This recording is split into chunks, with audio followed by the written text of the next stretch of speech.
Merci vous d'assistance humanitaire d'urgence. Donc, kala ka wonti donc assalamu alaikum. Hare madame, ça va? No haifi? Kai koy. No haifi bui. Harai ko jawonata na. Déjà on andi men joni ka. Ko Mariam Touré mi nete. Harai faintin ko mojo beri amenen adi ka modonga. Harai mojo beri amenen ko assistance humanitaire d'urgence. Harai ko adimen ko finde mo ire de hudondo. Harai ki danki do. E o gutu do. E o armoire do.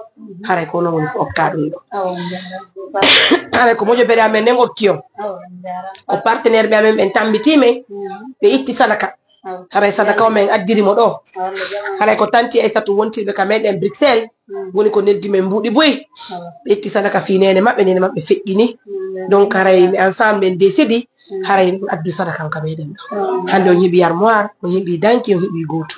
Hay salede wono do walde hande Allah munya ko nyalede mata. Sa munyi ke ay tal to maron ko da munya ko yettata. Fami ko be ngoni goddo jalata goddo e be.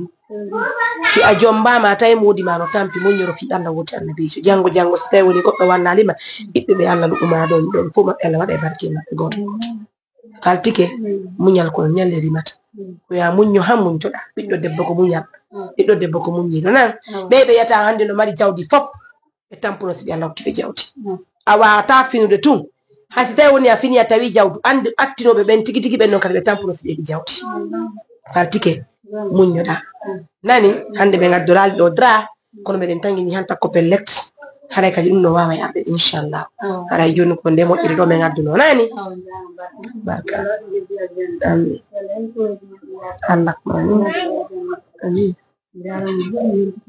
barka palle bobo mo way ko wandi mi o yore way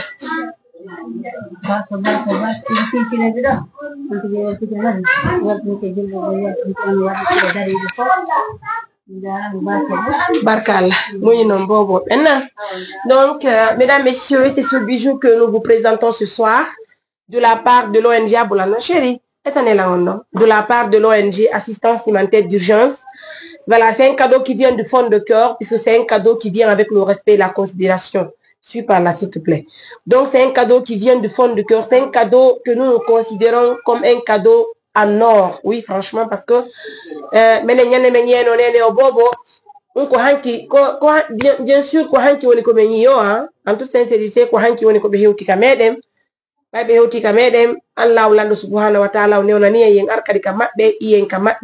addem beru fanda ko faabi dembe kon fi ko yowndi ko be bobobe bay non Allah no wadi barke men Allah no wadi barke juriya men o musibe hare ko non woni hande kadi partenaire mede wonti be Bruxelles ade jogoto petto woni ko wadani e de modire do fof hare yino do armoire o chef ñep Allah hare o do armoire ko cionci watto ga fof ami cionci maadi cionci modi ma cionci bibbe mabe paka ga hamo enani jango wani yankade hare ko pay ko mabe no way jandugo do wona hunjibe buran do wona lambe afami Allah wada barke ma yara kala kala be tamboto miskinawe buy adna andanta ko dum mo wawi waddo kala jaldo may be go jali hore makko mi Mariam ko mi wondo ni mi wata jalde ma hande ko mi wallu ma ko no jassa jango bibbe mabe do way walde bibbe ambe adna andanta ko dum beni mo wawi waddo mo fadi kadi wada doy pigini fo kodri yalla nani yo Allah feddin haaju jammo dere yo Allah wurro bobo be wada barke mabbe accida may modima ham o yajude yo Allah ko jawdi labni wondi na kay barke nani.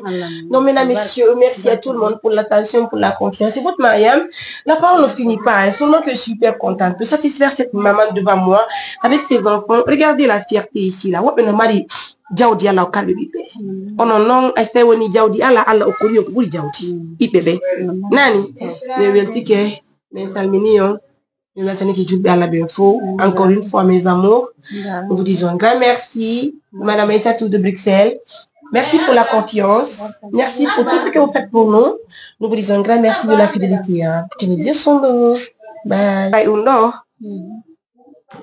Undo na isa bugoto wadira ko sabu fi Allah wadira ko fi Allah wadira den tangi ni gila hidude gila an bila men bilo anno wardo mamu men kadi men ali mamu ko hanki hidude men anda ko hande woni ko men landi mawbe maybe seni ki ka suudu ko be honto donc en foyi de ngini ko leydi wotidi ko ngine yen be fo ko nene goto ko baba goto ko fi Allah dum do wadira bayde ande fo mi nyande gore wuray e wuri sed e maye ko manani donc haray ko mun nyondiri wallindire yi sobrini den nan do mesdames et messieurs watti non kadi so yimede tudo image ki din fo on parle même pas de toi mais ko fi fo me darbe ben on ko me walanta do ko fi me hollu partenaire be même ben haray me den jokki di do golleji no wodi hatto jimbe balla bay si tay no woni me wadano di émission gi be holli partenaire be même ben be fu be wata wadde jungu godbe junga fi men addu ko men addi ko do hay sabo kadi din émission gi amen woni sabu hande kadi partenaire be amen wonbe Bruxelles wallati men den o moddiri fu mi Mariam ko mi hidani woko bi mi wata wada ngol do fu le wotere ko junga fu li madal